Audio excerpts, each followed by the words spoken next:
எளிய முறையில் இறைவனை அடைவது எப்படி? பூஜை அப்படின்னோடனே முதல்ல ஆரம்பமே நம்ம வீட்டுடைய வாசல் தான். பாரம்பரியமே என்னன்னா நம்ம வாசக்கால் வைக்கிறது தான். வாசக்கால்ல மகாலட்சுமி கஜலட்சுமியா வந்து உட்கார்ந்து இருப்பாங்க, 2 பக்கம் யானைகளோட. அந்த கதவுல நம்ம ஏதோ ஒரு இறைவனுடைய புகைப்படம் நம்ம வைக்கணும். விநாயகர், மகாலட்சுமி, பெருமாள். பூஜை அறையில வந்து கோலம் போடுறதுக்கான வழி இல்லை அப்படின்றதுனால கோலம் போடுறது இல்லை. விளக்கேற்றுதல் அப்படின்றதுல நமக்கு இருக்கக்கூடிய குழப்பம், ஒரு விளக்கு ஏத்தணுமா, 2 விளக்கு ஏத்தணுமா, இப்படி நிறைய குழப்பம் இருக்கு. நல்ல எண்ணெய் அல்லது நெய் அல்லது இலுப்ப எண்ணெய், இந்த 3 எண்ணெய்கள் மட்டுமே விட்டு நாம விளக்கேற்றணும்.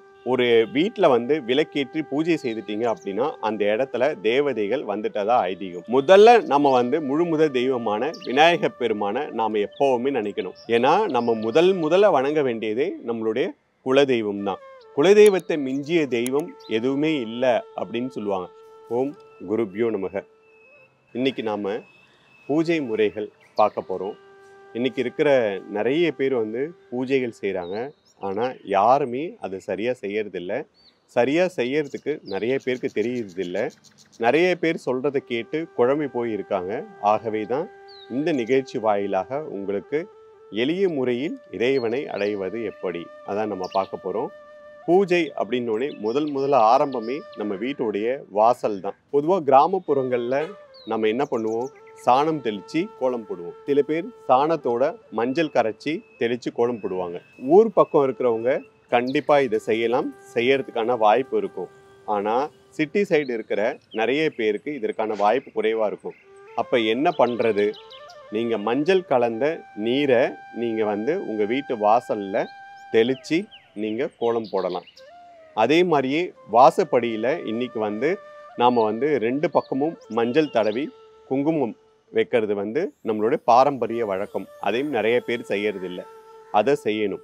அதே மாதிரியே நம்ம பாரம்பரியமே என்னன்னா நம்ம வாசக்கால் வைக்கிறது தான். வாசக்காலில் மகாலட்சுமி கஜலட்சுமியா வந்து உட்கார்ந்து இருப்பாங்க, 2 பக்கம் யானைகளோட. ஆனால் இன்னைக்கு வெறும் நம்ம வந்து மரத்தால் செய்யப்பட்ட ஒரு வாசக்காலை மட்டும்தான் வைக்கிறோம். அந்த கதவுல நம்ம ஏதோ ஒரு இறைவனுடைய புகைப்படம் நம்ம வைக்கணும். விநாயகர், மகாலட்சுமி, பெருமாள் புகைப்படம் கண்டிப்பாக நம்ம வைக்கணும். மஞ்சள் தெளித்து அரிசி மாவில் நம்ம வந்து கோலம் போடணும். 2 பக்கம் மஞ்சள் தடவி குங்குமம் வைக்கணும். இது வாசற்படியில். இன்னைக்கு பூஜை அறை அப்படின்றது பார்த்திங்கன்னா ஒரு டப்பாக்குள்ளார அடங்கி போயிடுச்சு. சில பேருடைய வீட்டில் பூஜை அறைன்றது அழகாக தனியாக இருக்கும். ஆனால் நம்ம ஃபஸ்ட்டு பூஜை அறையில் என்ன பண்ணணும் அப்படின்னா சுத்தமாக வச்சுருக்கணும்.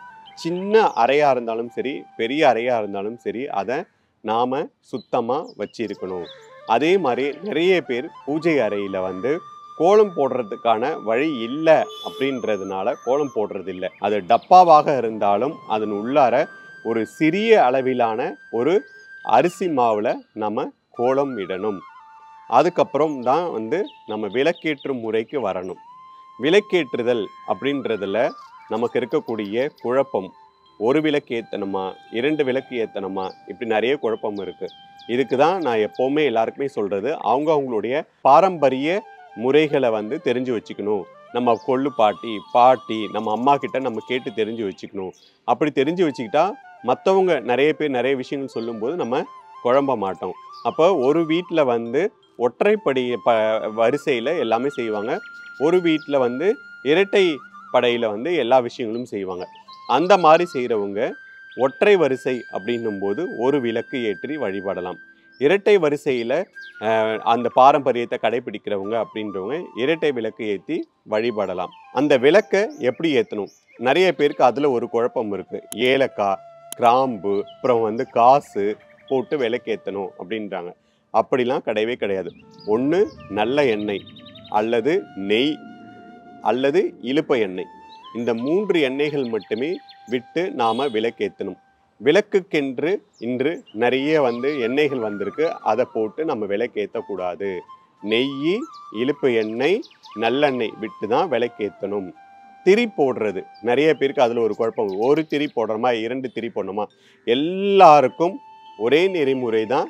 2 திரிகள் போட்டு நாம் விளக்கேற்றணும். ஒற்றை வரிசையில் இருக்கிறவங்க ஒரு விளக்கேற்றணும், இரட்டை வரிசையில் இருக்கிறவங்க 2 விளக்கு ஏற்றணும். இப்போ நம்ம வாசற்படியில் மஞ்சள் கலந்து தண்ணியில் கோலம் போட்டிருக்கோமா, அரிசி மாவில் தெளித்து 2 பக்கம் நம்ம மஞ்சள் குங்குமம் வச்சுருக்கோமா, அந்த இடத்துல விளக்கேற்றணும். 2 பக்கமும் வாசலில் 2 பக்கமும் விளக்கேற்றணும். இப்போ இதில் ஒரு குழப்பம் வரும் உங்களுக்கு. நாம் வந்து இங்கே சுவாமிகிட்ட நம்ம பாரம்பரிய முறைப்படி ஒற்றை வரிசையில் இருக்கிறவங்க 1 விளக்கு, இரட்டை வரிசையில் இருக்கிறவங்க 2 விளக்கு ஏற்றுறோம், வெளியில் 2 விளக்கு ஏற்றுறோம். இது எப்படி கணக்கில் எடுத்துக்கிறது? நீங்கள் இந்த இடத்துல குழப்பமே வேணாம். நீங்கள் சுவாமி படம் முன்னாடி ஏற்றக்கூடிய விளக்கை மட்டுமே நாம் கணக்கில் எடுத்துக்கொள்ளணும். வெளியில் நீங்கள் எத்தனை விளக்கு வேணாலும் ஏற்றலாம், ஆனால் 2 ஏற்றினால் நல்லது. சுவாமி முன்னாடி நம்ம வந்து சுக்கிர பூஜை செய்யும்போது மகாலட்சுமிக்கு என்று நம்ம ஒரு விளக்கு ஏற்றுவோம். அப்புறம் பஞ்சமி அன்னைக்கு நம்ம 5 விளக்கு ஏற்றுவோம் வாராகிக்கு. அதெல்லாம் அன்னைக்கு ஒரு நாள் நம்ம விளக்கேற்றி பூஜை செய்து குளிர் செய்து விடும். ஆனால் எப்போவுமே நம்ம வீட்டில் எரியக்கூடியது நம்ம பாரம்பரிய முறைப்படி இருக்கக்கூடிய ஒற்றை விளக்கோ 2 விளக்கோ நாம் ஏற்றணும். காமாட்சி அம்மன் விளக்கு தான் ஏற்றணுமா அப்படின்னு சொல்லிட்டு, அதுவும் நம்ம பாரம்பரிய முறைப்படி தான். இப்போ ஒரு பெண் திருமணமாகி கணவன் வீட்டிலேருந்து வரும்போது சில வீட்டில் வந்து காமாட்சி அம்மன் விளக்கு கொடுத்து அனுப்புவாங்க, சில வீட்டில் சாஸ்தா விளக்கு கொடுத்து அனுப்புவாங்க. இல்லை அவங்க பாரம்பரிய முறையில் என்ன விளக்கு இருக்கோ அந்த விளக்கை வந்து கொடுத்து அனுப்புவாங்க. அப்புறம் நம்ம கணவன் வீட்டில் ஒரு விளக்கு இருக்கும்.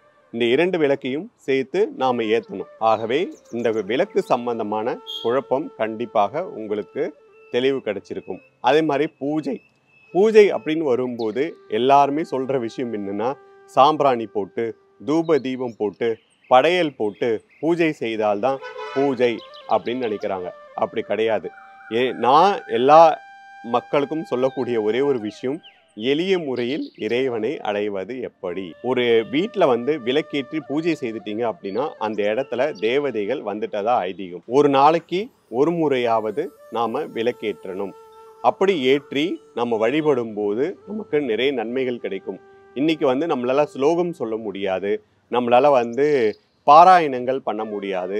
அப்போ இன்னைக்கு நிறைய வசதிகள் இருக்குது. மொபைல் வசதி இருக்குது, அதுக்கப்புறம் டிவி இருக்குது. இதில் இறைவன் சம்பந்தமான ஸ்தோத்திரங்கள், அப்புறம் வந்து பாடல்கள், இது எல்லாமே நம்ம போட்டு விடும்போது, விளக்கெரியும் போது இதெல்லாம் நம்ம பண்ணும்போது நம்ம வீட்டில் ஒரு பாசிட்டிவ் வைப்ரேஷன் வரும். ஏன்னா ஒரு நாள் ஃபுல்லாக நம்ம வெளியில் போய் வேலை செய்வோம், நிறைய மனிதர்களை சந்திப்போம். காலையிலே நீங்கள் வீட்டில் ஒரு விளக்கேற்றி பாலோ கல்கண்டோ திராட்சையோ வெல்லமோ ஏதோ ஒன்று வைத்து நைவேத்தியம் செய்தால் போதுமானது. அதுவே நாம் பூஜை செய்ததற்கான சமமாகும். அப்படி நீங்கள் விளக்கேற்றி ஏதோ ஒன்று வைத்து நைவேத்தியம் செய்து ஸ்தோத்திரங்கள் கேட்டுவிட்டு நீங்கள் அன்னைக்கு போகும்போது அன்னைக்கு முழுக்க உங்களோட மனமும் உங்களுடைய மூளையும் ஒரு நிலையாக செயல்படும். ஆகவே அன்னைக்கு முழுக்க நீங்கள் வந்து அன்ற நாளை வந்து நல்லபடியாக கழிக்க உதவும். இப்போது நிறைய பேர் கேட்குற இன்னொரு கேள்வி என்னென்னா, பெண்கள் நாம் வந்து வீட்டில் இல்லாத போது நம்ம என்ன பண்ணுவோம், ஏன்னா மாதவிடாய் நாட்களில் அப்படின்னு ஒரு கேள்வி கேட்பாங்க. அந்த நாட்களில் குடும்ப தலைவர் குளித்து விட்டு நேராக சுவாமி கிட்ட போய் ஒரு விளக்கேற்றி ஏதோ ஒன்று வைத்து நைவேத்தியம் செய்து சிறிது நேரம் கேட்டு குளிர் செய்யலாம். அந்த குடும்ப தலைவர் பிஸியாக இருக்காரு அப்படின்னா நம்ம குழந்தைகளுக்கு அதை சொல்லித்தரலாம். ஏன்னா அடுத்த தலைமுறையான அந்த குழந்தைகளுக்கும் நம்ம பாரம்பரியத்தை பூஜை முறைகளை சொல்லி தந்த மாதிரி இருக்கும். ஆகவே நம்ம வீட்டில் ஒரு நாளைக்கு ஒரு முறையாவது நாம் விளக்கேற்றி நாம் பூஜை செய்யணும். சாம்பிராணி தூப தீபம் போட்டு செய்வது தான் பூஜை இல்லை. ஒரு விளக்கேற்றி ஏதோ ஒன்று நைவேத்தியம் செய்து கையெடுத்து இறைவனை நமஸ்காரம் செய்தாலுமே பூஜை செய்ததற்கு சமமாகும். அதேமாரி நீங்கள் வீட்டில் வந்து ஸ்தோத்திரங்கள் டெய்லியும் ஏதோ ஒரு இறைவனுடைய ஸ்தோத்திரங்கள் பாடல்கள் போடும்போது அந்த வைப்ரேஷனும் நமக்கு நிறைய நன்மைகளை தேடித்தரும். சரி, இப்போ நம்ம ஒரு வெளியூர் போகிறோம். நீங்கள் சொன்ன மாதிரி ஒரு நாளைக்கு ஒரு முறையாவது பூஜை செய்யணும். ஆனால் வெளியூர் போகிறோம், ஒரு 10 நாள் 15 நாள், அப்போ என்ன செய்வது? இது நிறைய பேர் கேட்கக்கூடிய ஒரு கேள்வி. அப்போ நம்ம வெளியூர் போகும்போது நம்ம சுவாமி கிட்ட ஒரு கல்கண்டோ திராட்சையோ ஏதோ ஒன்று வெல்லமோ வைத்து மூடிவிட்டு சிறிது தண்ணீர் வச்சு அதையும் மூடிட்டு இறைவன்கிட்ட நாம் இந்த மாதிரி வந்து வெளியூர் போகிறோம், எத்தனை நாள் கழித்து நாங்கள் திரும்பி வருவோம், எங்களுக்கு துணியாக இருந்து எல்லாம் நல்லபடியாக செய்து தாங்கன்னு நம்ம வேண்டிக்கிட்டு நாம் போகணும். திருப்பி வந்ததுக்கப்புறம் வீடெல்லாம் சுத்தம் செய்து பூஜை செய்ய ஆரம்பிச்சிடலாம். சரி, இறைவனை வணங்குவது எப்படி? எல்லாருக்குமே இந்த குழப்பம் இருக்குது. முதல்ல நம்ம வந்து முழுமுதல் தெய்வமான விநாயக பெருமானை நாம் எப்போவுமே நினைக்கணும். அதுக்கப்புறம் நாம் நினைக்க வேண்டியது முதல்ல நம்மளுடைய இஷ்ட தெய்வம், அடுத்து நம்ம முன்னோர்கள், அடுத்து நம்ம குலதெய்வம். எந்த இடத்துலையுமே நீங்கள் எங்கே போனாலும் இவர்களை நினைத்து நீங்க வணங்கணும். காலையில் எழுந்திரிச்சு கண் விழிக்கும் போதே அவர்களை நினைச்சு நாம கண் விழிக்கணும். அதே மாதிரி இரவு நம்ம உறங்க போறதுக்கு முன்னாடியும் அதே மாதிரி அவர்களை நினைத்து கண் மூடி நாம உறங்கணும். இது நமக்கு நிறைய நன்மைகளை சேர்க்கும். ஏன்னா நம்ம முதல்ல வணங்க வேண்டியதே நம்மளுடைய குலதெய்வம் தான். குலதெய்வத்தை மிஞ்சிய தெய்வம் எதுவுமே இல்லை அப்படின்னு சொல்லுவாங்க. நீங்க எப்பெல்லாம் இறைவனை வழிபடுறீங்களோ அப்பெல்லாம் நீங்க குலதெய்வத்தை நினைக்கணும். அதே மாதிரி உங்க முன்னோர்களை நினைக்கணும், உங்க இஷ்ட தெய்வத்தை நினைக்கணும். இதுதான் எளிய முறையில நம்ம பூஜை செய்வது, எளிய முறையில இறைவனை அடைவது. இனி விளக்கேற்றுதல்ல உங்களுக்கு குழப்பம் இருக்காது. அதுக்கப்புறம் பூஜை முறைகள்ல குழப்பம் இருக்காது. அப்புறம் நம்ம வெளியூர் போயிட்டா நம்ம வீட்டில் என்ன செய்யறது அப்படின்றது குழப்பம் இருக்காது. ஆகவே உங்களுடைய பெரியோர்கள் கிட்ட உங்க பாரம்பரிய முறைகளை செய்து வச்சுக்கோங்க. எல்லாரும் சொல்றதை கேட்டுக்கோங்க. ரெண்டுத்தையும் சேர்த்து நீங்க பூஜை முறைகளை பின்பற்றும் போது உங்களுக்கு நிறைய நற்பலன்கள் கிடைக்கும்.